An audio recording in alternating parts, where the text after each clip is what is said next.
AG ನ್ಯೂಸ್ಗೆ ಸ್ವಾಗತ. ರಾಜ್ಯದ ನಕ್ಸಲ್ ನಾಯಕ ವಿಕ್ರಮ್ ಗೌಡ ಎನ್ಕೌಂಟರ್ ಪ್ರಕರಣವನ್ನ ನಕಲಿ ಎನ್ಕೌಂಟರ್, ಇದೊಂದು ಪೂರ್ವ ನಿಯೋಜಿತ ಹತ್ಯೆ ಎಂದು ಎಡಪಂಥೀಯ ಸಂಘಟನೆಗಳು, ನಕ್ಸಲ್ ಹಿತೈಷಿಗಳು ಆರೋಪಿಸಿದೆ. ಈ ಆರೋಪಕ್ಕೆ ಕಾರ್ಕಳ ಶಾಸಕ ಸುನಿಲ್ ಕುಮಾರ್ ಟಾಂಗ್ ಕೊಟ್ಟಿದ್ದಾರೆ. ಉಡುಪಿಯಲ್ಲಿ ಮಾತನಾಡಿ, ಕಾಡಿನ ಒಳಗೆ ಬಂದೂಕು ಇಟ್ಕೊಂಡು ಕೆಲಸ ಮಾಡುವಂತವರು ನಕ್ಸಲರು, ಪ್ರತ್ಯಕ್ಷ ಪರೋಕ್ಷ ಸಹಕಾರ ಕೊಡುವವರು ನಗರ ನಕ್ಸಲರು. ಇದು ನಕಲಿ ಎನ್ಕೌಂಟರ್. ತಪ್ಪು ಎನ್ನಬಹುದು, ಪರವಾಗಿಲ್ಲ.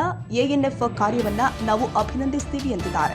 ಬಂದೂಕು ಹಿಡಿದುಕೊಂಡು ಕಾಡಿನ ಜನರನ್ನ ಬೆದರಿಸುವುದಕ್ಕೆ ಬಿಡಬಾರದು. ಗುಂಡಿಗೆ ಗುಂಡಿನ ಮುಖಾಂತರವೇ ಉತ್ತರ ಕೊಡಬೇಕು. ಶರಣಾಗತಿ ಮನವಿಗಳಿಗೆ ಪೊಲೀಸ್ ಇಲಾಖೆ ಆಸ್ಪದ ಕೊಡಬಾರದು.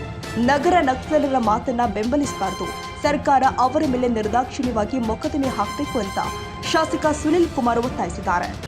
ನಕ್ಸಲ್ ಎನ್ಕೌಂಟರ್ ಮತ್ತು ಅದೊಂದು ನಕಲಿ ಅನ್ನುವ ರೀತಿಯ ಪ್ರಶ್ನೆಗಳನ್ನು ಕೂಡ ಎತ್ತುತ್ತಾ ಇದ್ದಾರೆ. ನೋಡಿ, ನಾನು ಈ ಹಿಂದೆನೂ ಕೂಡ ಹೇಳಿದ್ದೇನೆ, ಕಾಡಿನ ಒಳಗೆ ಬಂದೂಕನ್ನು ಇಟ್ಟುಕೊಂಡು ಕೆಲಸ ಮಾಡ್ತಾ ಇರುವಂಥ ನಕ್ಸಲರು ಒಂದು ಕಡೆ, ಇವರನ್ನು ಬೆಂಬಲಿಸಿ ಪ್ರತ್ಯಕ್ಷವಾಗಿ ಪರೋಕ್ಷವಾಗಿ ಇವರಿಗೆ ಸಹಕಾರವನ್ನು ಕೊಡ್ತಾ ಇರುವಂಥ ನಗರ ನಕ್ಸಲರು ಇನ್ನೊಂದು ಕಡೆ. ಇವತ್ತು ನಗರ ನಕ್ಸಲರು ಇದನ್ನು ಸರಿಯಲ್ಲ, ಇದು ತಪ್ಪು ಅನ್ನುವಂಥ ವಾದಗಳನ್ನ ಇಡ್ತಾ ಇದ್ದಾರೆ. ನಾವು ಈ ಹಿಂದೆನೂ ಕೂಡ ಹೇಳಿದ್ದೇವೆ, ಎಎನ್ಎಫ್ನ ಕಾರ್ಯವನ್ನು ನಾನು ಅಭಿನಂದಿಸ್ತೇನೆ, ಶ್ಲಾಘಿಸ್ತೇನೆ. ಬಂದೂಕನ್ನು ಇಟ್ಟುಕೊಂಡು ಕಾಡಿನ ನಡುವೆ ಇರುವಂಥ ಜನರನ್ನು ಭಯಭೀತಗೊಳಿಸುವಂಥ ಕಾರ್ಯಕ್ಕೆ ಯಾವುದೇ ಕಾರಣಕ್ಕೂ ಅವಕಾಶವನ್ನು ಕೊಡಬಾರ್ದು. ಗುಂಡಿಗೆ ಗುಂಡಿನ ಮುಖಾಂತರವೇ ಉತ್ತರ ಕೊಡಬೇಕೇ ವಿನ ಇನ್ಯಾವುದೋ ಶರಣಾಗತಿ ಮನವಿಗಳಿಗೆ ಪೊಲೀಸ್ ಇಲಾಖೆ ಆಸ್ಪದವನ್ನು ಕೊಡಬಾರ್ದು. ಇವರನ್ನು ಬೆಂಬಲಿಸಿ ಯಾರ್ಯಾರು ಮಾತಾಡ್ತಾ ಇದ್ದಾರೆ, ಇವರೆಲ್ಲರನ್ನೂ ಕೂಡ ನಗರ ನಕ್ಸಲರು ಅಂತ ಅಂದ್ಕೊಂಡು ಅವರ ಮೇಲೆ ಮೊಕದ್ದಮೆಗಳನ್ನು ಸರ್ಕಾರ ನಿರ್ದಾಕ್ಷಿಣ್ಯವಾಗಿ ಹಾಕಬೇಕು. ಇವರ ಬೆಂಬಲದಿಂದವೇ ಕಾಡಿನ ಒಳಗೆ ಅವರು ಓಡಾಟವನ್ನು ಮಾಡ್ತಾ ಇರ್ಬೋದು.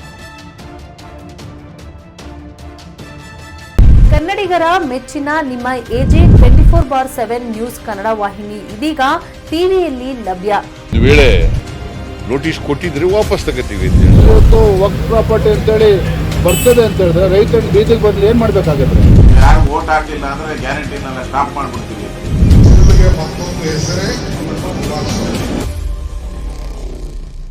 ಕರ್ನಾಟಕ ಮತ್ತು ದೇಶ ವಿದೇಶ 360 ಡಿಗ್ರಿ ಸುದ್ದಿ ಹಾಗೂ ಉತ್ತರ ಕರ್ನಾಟಕ, ಬೆಳಗಾವಿ, ಬಾಗಲಕೋಟೆ, ಧಾರವಾಡ, ಹಾವೇರಿ, ಗದಗ, ಬಿಜಾಪುರ ಜಿಲ್ಲೆಯ ಕ್ಷಣ ಕ್ಷಣದ ವಿವರವನ್ನ ಪಡೆಯುವುದಕ್ಕೆ ಎಜೆ 24/7 ನ್ಯೂಸ್ ಕನ್ನಡ ವಾಹಿನಿಯನ್ನ ಲೈಕ್ ಮಾಡಿ, ವಿಡಿಯೋಗಳನ್ನ ಶೇರ್ ಮಾಡಿ, ಕಮೆಂಟ್ ಮಾಡುವ ಮೂಲಕ ನಮ್ಮ ವಾಹಿನಿಗೆ ಸಹಕಾರ ನೀಡಿ ಮತ್ತು ಚಾನೆಲ್ ಅನ್ನ ಸಬ್ಸ್ಕ್ರೈಬ್ ಮಾಡಿ. ಧನ್ಯವಾದಗಳು.